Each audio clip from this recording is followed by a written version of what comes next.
নমস্কার। এবার চাকরি গেল অভিজ্ঞে আর বিরূপাক্ষ বিশ্বাস।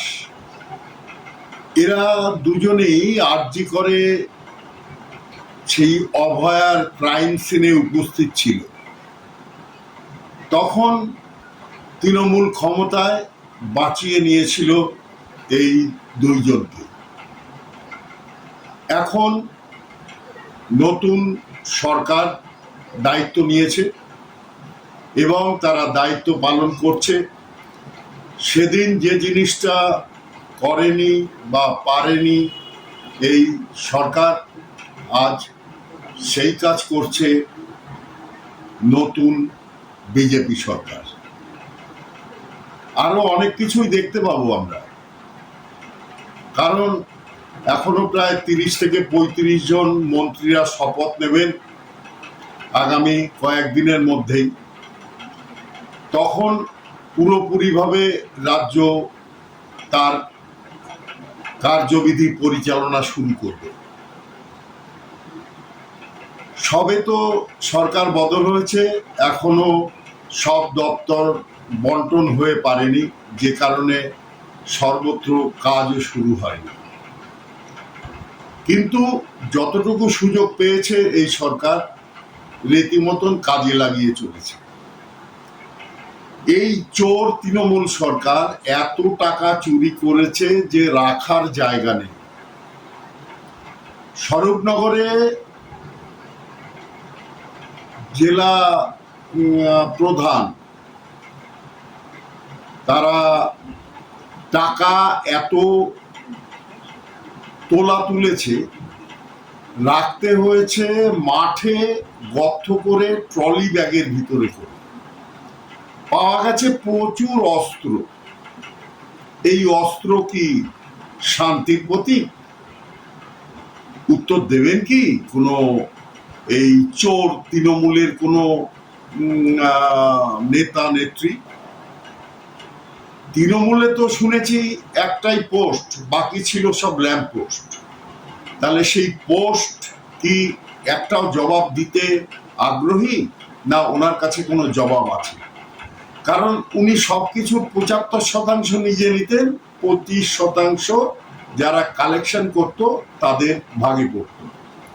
এই 25%-এর কালেকশন যদি এই হয়, তাহলে সেই 75% কত, সেটা কি আপনারা একবার চিন্তা করে দেখেছেন? একবার চিন্তা করুন। এরা তো ডাকাতির চেয়েও বেশি লুট চালিয়েছে এই রাজ্যে, সাধারণ মানুষের সবকিছু।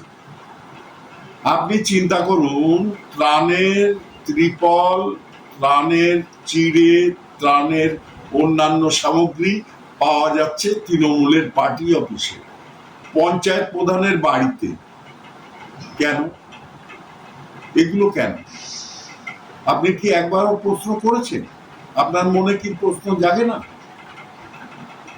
এতদিন কেউ এই প্রতিবাদ করলে তাকে থানা থেকে তুলিয়ে দেওয়া হতো, গাঁজা কেস দেওয়া হতো, বিভিন্ন ধরনের ফলস মিথ্যা কেস দিয়ে তাদের জেলে পাঠানো হতো। আজকে সেই ভয় থেকে মুক্ত এই পশ্চিমবঙ্গবাসী, তাই তারা আজ মুখ খুলছে এবং এই সরকারের সদিচ্ছায় আজ ধরা পড়ছে এইসব চোরেরা। আগামী দিনে আরো ধরা পড়বে, প্রচুর ধরা পড়বে। এই যে ছ্যাঁচড়া অভিষেক বন্দ্যোপাধ্যায়, এ তো বাড়ি থেকে বেরোচ্ছে না এখন। এখন বাড়ি বসে বসে লেকচার মারছে, ভোট পরবর্তী সন্ত্রাস হচ্ছে। 21-এর সেই ভোট পরবর্তী সন্ত্রাসের কথা মনে আছে আপনাদের? বাড়ি থেকে টেনে বের করে নিয়ে তাদের হত্যা করা হয়েছে, পিটিয়ে গলায় দড়ি দিয়ে সাধারণ ক্লাবের মাঠে ঝুলিয়ে দেওয়া হয়েছে, বাড়ির মহিলাদের ডেকে নিয়ে শ্লীলতাহানি করা হয়েছে। এই যে শাহজাহান পিঠে করার নাম করে ডেকে নিয়ে মহিলাদের শ্লীলতাহানি করেছে দীর্ঘদিন ধরে, আর এই শয়তানি মমতা বন্দ্যোপাধ্যায় সেটা মুখ বুজে সহ্য করেছে একটা রেপ হলে বলেছে এর খরিদ্দার নিয়ে এর সমস্যা ছিল, এর লাভ অ্যাফেয়ার্স ছিল, শরীর থাকলেই ধর্ষণ হবে, এমন অনেক কিছুই উনি বলতেন। উনি যে একটা উন্মাদ সেটা তো সবাই বুঝতো, জানতো, কিন্তু কেউ বলতে পারত না। তখন একটা সন্ত্রাসের রাজত্ব চালিয়েছে 15 বছর ধরে এই তৃণমূল সরকার। আজ পশ্চিমবঙ্গবাসী সেই সন্ত্রাস মুক্ত পরিস্থিতিতে এসেছে। এখনো দেখুন অনেক জায়গা থেকে খবর আসছে বিজেপি কর্মীদের বাড়ি থেকে তুলে মারধর করা হচ্ছে, আর বিজেপি কিছু নেতা তারা বলছে না কিছু করা যাবে। কেন? আইনি ব্যবস্থা নিন এদের বিরুদ্ধে। এই যে সাধারণ কর্মীরা এখনো মার খাচ্ছে বিজেপি সরকার আসার পরেও, এর জন্য কোনো ব্যবস্থা নিন অনুগ্রহ করে। হ্যাঁ, শুভেন্দু অধিকারী ব্যবস্থা নিচ্ছেন, পুলিশও দেখছি এখন যেন কেমন পরিবর্তন হয়ে গেছে হঠাৎ করে। খুব ভালো লাগছে যে আজ পুলিশ তার নিজের মহিমায় ফিরে আসছে। আজকে যত চোর ছ্যাচর তৃণমূল এই নেতাগুলো ধরা পড়ছে, তাদের আন্ডার প্যান্ট পরিয়ে খালি পায়ে কোমরে দড়ি দিয়ে সবার সামনে দিয়ে নিয়ে যাওয়া হচ্ছে থানায়। আবার দেখছি তারা হাসি মুখে যাচ্ছে। কি অদ্ভুত, তাই না? 15 বছরে এই রাজত্বটাকে শ্মশান করে ফেলেছে। অভিষেক ওই হারামিটা, ওই ছ্যাঁচড়া মিথ্যা জালিয়াতটা, ও বলেছিল ইলেকট্রিক চুল্লি বানাবে, 4 তারিখের পরে ওখানে সব দাহ করা হবে। মানে বুঝতে পারছেন কি পরিস্থিতিটা হতো যদি তৃণমূল জিততো? একটা সম্প্রদায়কে উস্কে উস্কে এমন করেছিল যে সনাতনীরা লুপ্ত হয়ে যেত এখান থেকে। বাংলাকে একটা নতুন রাষ্ট্র ঘোষণা করে তার প্রধানমন্ত্রী হয়ে বসতো এই ছ্যাঁচড়া জালিয়াত মিথ্যাবাদী পাগল মমতা বন্দ্যোপাধ্যায়। এটা তার প্ল্যান ছিল। তার জন্য সে সিআই এর সহযোগিতা নিছিল। সিআইএ ডিপ স্টেট এরা চেষ্টা করেছিল ভারতকে ভাঙতে, এরা দীর্ঘদিন ধরে চেষ্টা চালাচ্ছিল, সেটা সফল হয়নি।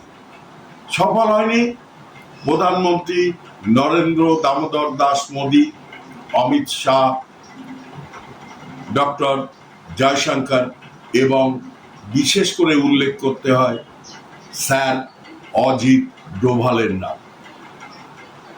অজিত ডোভাল স্যার আজও ভারতকে যেন সৈনিক হয়ে দাঁড়িয়ে বুক চিতিয়ে রক্ষা করে চলেছেন। আজও ওনার দীর্ঘ জীবন কামনা করি, এই কারণে যে উনি যতদিন আছেন ভারত ততদিন সুরক্ষিত। উনি নিজের জীবন বাজি রেখে পাকিস্তানে থেকে উনি ভারতের র ডিপার্টমেন্টের জন্য অনেক মহান কাজ করেছেন, যার জন্যে ওনাকে সশ্রদ্ধ প্রণাম জানাই। আর প্রণাম জানাই এই বাংলার ভোটারদের, বঙ্গবাসীকে, যারা এই ছ্যাঁচড়া জোচ্চোর খুনি লম্পট ধড়িবাজ মিথ্যাবাদী তৃণমূল সরকারের হাত থেকে এই বাংলাকে রক্ষা করেছে। সবাইকে প্রণাম জানিয়ে এই মুক্তকণ্ঠর পক্ষ থেকে আপনার কথা নিয়ে আমি আশিস বসু আপনাদের কাছে যে নিবেদন করলাম, যদি আমার এই উপস্থাপনা আপনাদের ভালো লাগে দয়া করে এই চ্যানেলটি সাবস্ক্রাইব করবেন, আমাকে উৎসাহ দেবেন। ভারত মাতা কি জয়, জয় শ্রী রাম।